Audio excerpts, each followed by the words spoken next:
คนสบายดีเด้อสบายดีพ่อแม่พี่น้องที่เข้ามารับชมเด้อทุกคนเด้อวิถีชีวิตบรรยากาศตามชนบทวันนี้คอยจะพาพี่พาน้องพ่อแม่พี่น้องมาชมบรรยากาศบ้านตะก้อทุกคนมาตะก้อนี่ก็มีได้ไกลจากตัวเมืองไปเลยนะประมาณ6 กิโลทุกคนหมู่บ้านนี้ก็ม้วนอยู่นะทุกคนสาวกระลายอยู่นะแต่ว่าบ่ใส่บ่ค่อยได้ทายนี่แต่ไปลิ้นเพื่อนชาวเมืองซื้อแต่ว่ามื้อนี้สิพาทุกคนไปเลาะแล้วก็ไปชมไปเบิ่งสาวๆนำเจอเช่นหลายชาวบ้านนี่ก็เขาก็บ่ค่อยได้อยู่เฮือนเนาะเขาก็เช่นหลายจะเป็นเลี้ยงงัวหรือว่าออกไร่ออกสวนทุกคนเพราะว่าช่วงนี้ก็แห้งช่วงที่เขาเสียหญ้าให้แล้วทุกคนเลยอันนี้ก็บรรยากาศระหว่างทางมีหลายคนบอกว่าเวลาไปหาน้องๆเขาทางสบายบอกัพอได้ไปอยู่ส่วนนี้ก็ฝนยังกันตกอยู่เลยทุกคนเลยเส้นทางเข้าหมู่บ้านก็เจ้าก็ยังพอได้ไปง่ายอยู่แล้วได้สะดวกสบายอยู่แต่หากฝนตกว่ามันจีเลื่อนๆแน่ชักน้อยทุกคนแต่ว่าก็พอได้ไปอยู่นี่แหละพอใช้การอัปเดตเส้นทางให้ทุกคนได้ชมน้ำ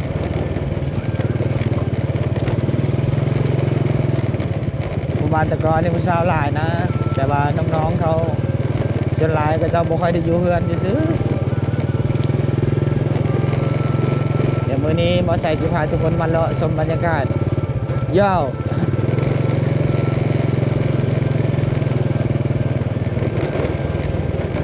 ขับไว้นี่ก็ซนกันแล้วได้นี่นะ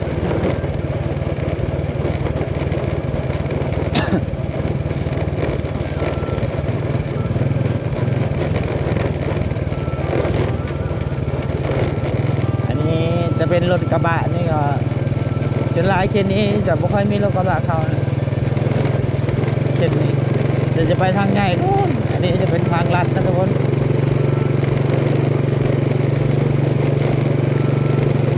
ระหว่างทางมีแต่ส่วนไม้วิ่งก็จะปลูก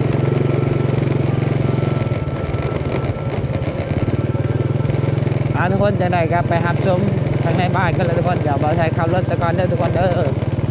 น้องก็จะสอนก็เลยพาทุกคนมาเบิ่งหายังล่ะอ๋อนี่วิธีหากินของน้องๆเช่นนี้นะเห็นบ่บ่เห็นนะเดี๋ยวเขาสิพาทุกคนมาเบิ่งวิถีชีวิตน้องๆก็จะสอนแล้วหัวทุกคนน้องๆเขตนี้ซ้ำนี้ก็หากินเองเป็นเลยหาแมงอังเงียวใช่เลยสอนเลยได้ป่ะตักลงมึงในนี้เนาะนี่กีฬาคนวิธีหากินทุกคนน้องๆเขตนี้ก็ขยันได้ก้อนเหรอก้อนเลยเปลี่ยนน้องหน่อยมาซองอันละหัวคือว่าแมงอังงำแมงอังเงี้ยวพี่สาวเลี้ยงหัวบุญเข้าตาทุกคนเลยอันนี้ก็ถอนบ้านเจ้าแล้วได้ทุกคนก็คือหมู่บ้านแล้วก็ทุกคนเดี๋ยวเราจะพาทุกคนพ่อแม่พี่น้องรอชมบรรยากาศบ้านตะกอก็โดนแต่ไม่ได้มาเยี่ยมตอนนี้ก็ไปอยู่แต่ว่าไปฮอดที่เฮือนซ้ำมือไปเมื่อนั้นก็ไปงานดองเห็นผู้สาวหลายก็เลยพาทุกคนมาเลาะเบิ่งมาชม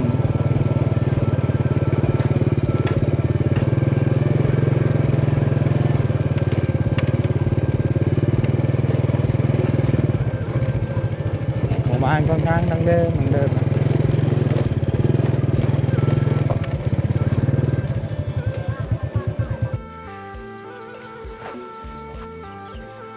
นี่คือวิธีชีวิต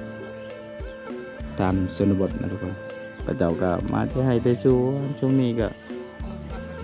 เห็นนี้ก็เห็นให้นะช่วงนี้ก็ช่วงก็เจ้าเสียหญ้า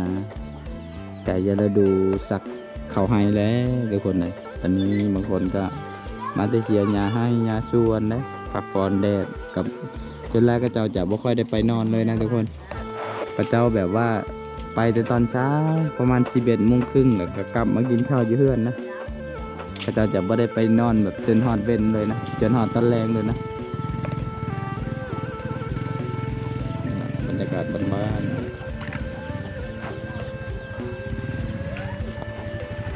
ลักร่างอุ้ยอ๋อ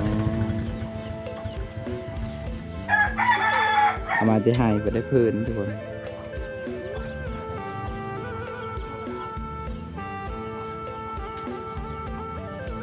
พื้นเลยล่ะครัวพื้นเนาะอ๋อดูใส่รถจักรเอาเนาะ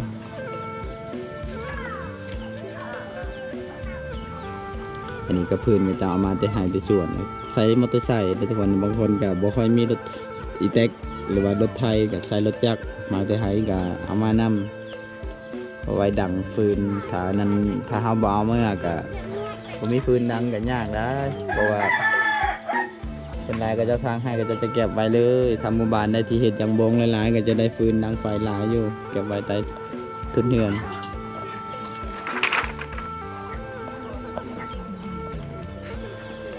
เพิ่นเอามาจะหายพุ่นแล้วนี่ก็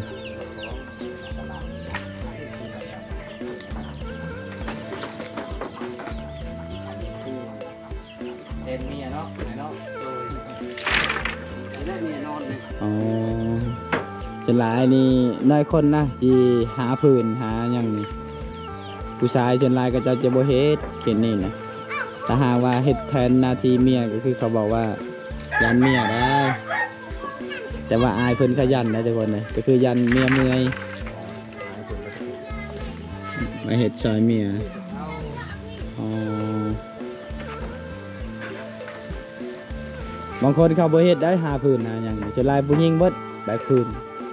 แต่ว่าอายเฮ็ดเนาะเฮ็ดซอยเมียเนาะอ๋อ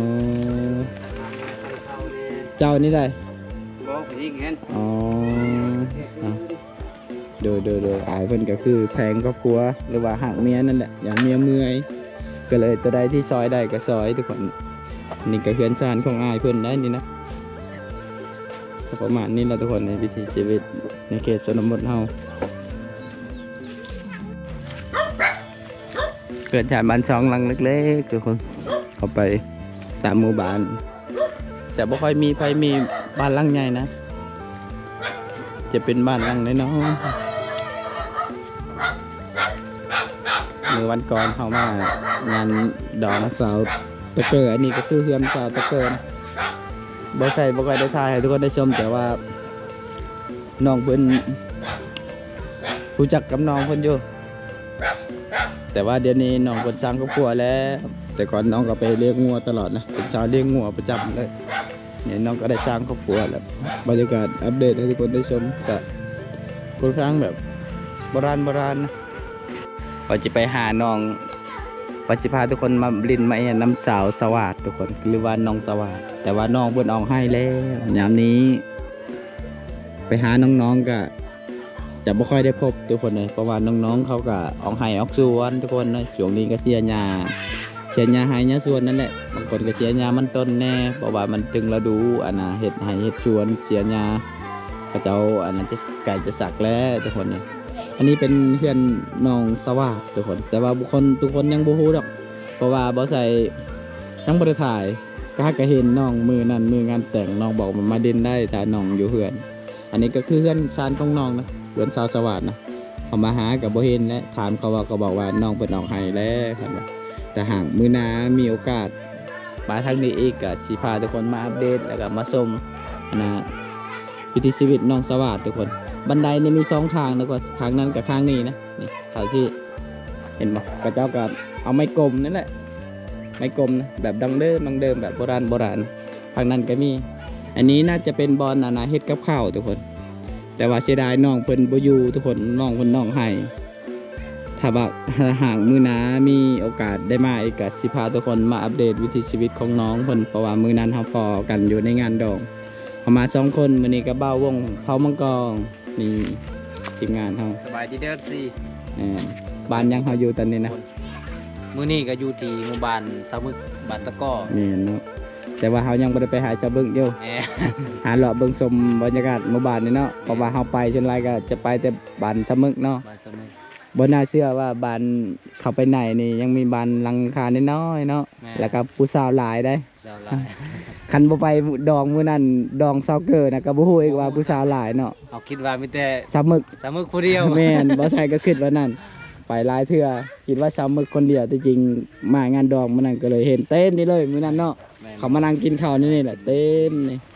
แต่ว่ามื้อนี้เฮามากับเฮาก็บ่ได้นัดทุกคนเลยก็เลยบ่ได้พอน้องๆเขาถ้าหากมีโอกาสมื้อหน้าสิมาอัปเดตเด้อทุกคนเด้อมื้อนี้เฮาจะไปลินน้ำชาวมึกแล้วทุกคนสบายดีแหละ สบายดี เอ็งโตจะไปไสมื้อนี้นะ สิเขามา สิเข้าเมือง แมน มันจะไปซื้อหยังล่ะ ไปซื้อเครื่อง จะไปซื้อเครื่องโอ้ไปกับผู้ใดพาไป ไปกับหมู2 คน อืม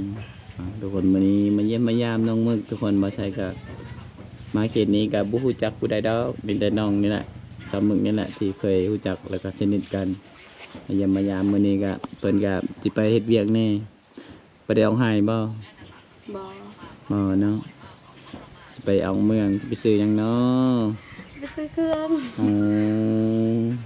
เจ้าขายเครื่องบ่ล่ะ บอ อ๋อ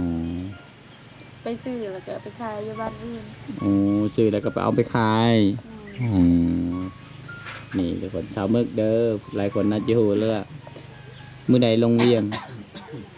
บุ้งเขาบ่ให้ลงบ่มีคนดำนา อ๋ออีพ่ออีแม่มาให้ลงเลยบ่อืมมีคนเห็นเวียกเนาะผู้สาวปัดใหญ่คนเดียวได้น้องเพิ่นกับผู้สาวรักครอบครัวช้ำถ้าไปกับอีพ่ออีแม่ก็เฮ็ดเวียก2 คนเลยเนาะทุกคนผู้ใดอยากมาเป็นเคยเขตนี้มาเด้อสาวมึกก็มายามใดก็โสดคือเก่าจักยามใดสิได้มางานดองเพิ่น บุ้ง คนอื่นนี่หมู่เดียวกันนี่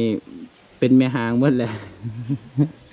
แม่นบ่ แมน หมู่เดียวกันเขาเป็นแม่หางหมดแล้วลูก1ลูก2ก็มีเนาะแต่ว่าน้องเพิ่นนี่ยังเป็นชาวโสดอยู่ได้ทุกคนยังบ่มีครอบครัว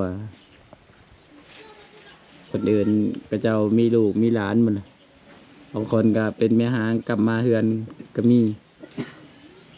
เป็นหยังเจ้าคือบ่เอาน้ำเข้าแหละอายุเท่าใดแล้ว19สาวแหละ บุ้งมีแผลเอา บ่มีแฟนเอาเลย อืม อืมสาวยังเอาหมู่บ้านมาซื้อนี่ก็ชาวตะเกอร์อีกบัดนี้ชาวตะเกอร์กับพูนเอาผัวอยู่บ้านตำหลวงบ่ได้คนเลยทางไปเซปูนเนาะจะไปส่งบ่มื้อนั้นน่ะ ไ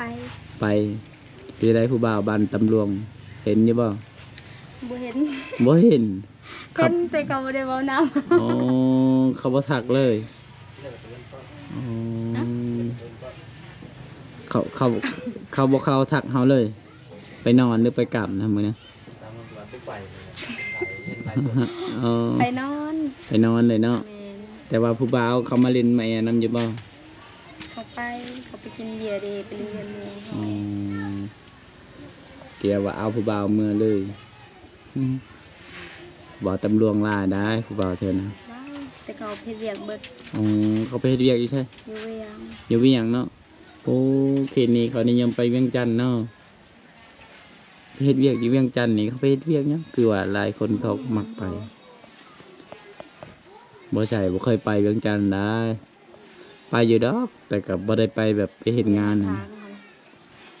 ไปผ่านๆ เว ซื่อ ลาทางเขาไป ๆ ทางจะไปตะแคงหันแหล้วยังมื้อนั้นก็ไปฮอดขมวนเด้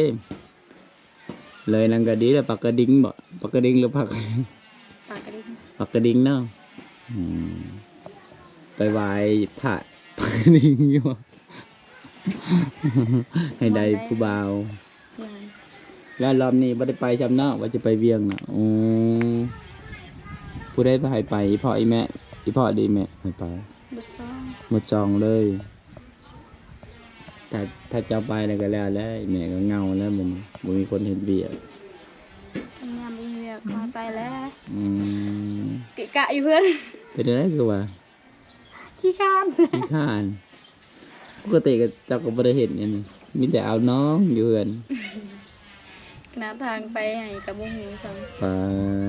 ด ความดุ เอาไปให้ก็ดูสาวมึกกี่ตัวเด้อน้องคนจริงก็เพศเวียกแต่มื้อนี้ลายมือแล้วเนาะบ่ได้เอาให้จะลายน้องเพิ่นจะเอาน้องอยู่ในเฮือนเด้อแม่แพงนะยันลูกสาวดำเลยหน่อยสิบ่ได้ครัวน้ำเขาได้ สาวหมึกบันตะก้อเด้อตอนนี้อยู่จักปี19เนาะเดี๋ยวปีหน้าก็เช้า แล้วเดี๋ยวนี้ก็ยังเขา เขตนี้ก็น้อยคนนะที่จะอยู่หอดอายุสาวนะจนไรก็จะสร้างครอบครัวตั้งแต่16 15แล้ว15 16เขาก็สร้างแล้วเนาะสร้างครอบครัวแล้วส่วนสาวสตเกอร์กับ16ก็สร้างครอบครัวแล้วทุกคนแต่ว่าน้องมึกนี่เพิ่นฮอด19ได้ทุกคนก็โตเรานี่ใหญ่ก็เบาใส่น้ำหนักตอนนี้ก็ลายก็เบาใส่อีก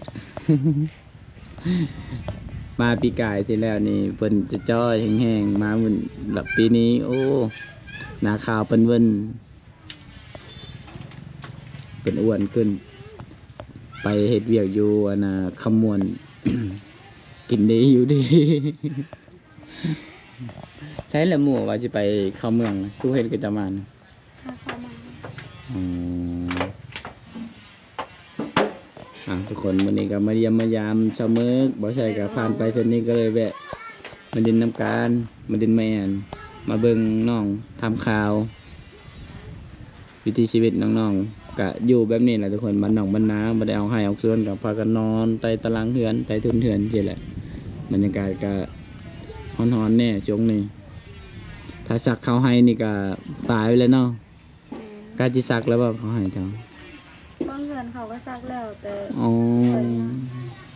แต่เฮือนเจ้าได้ซักแล้วบ่ยังอยู่กว้างบ่หายปีนี้นะ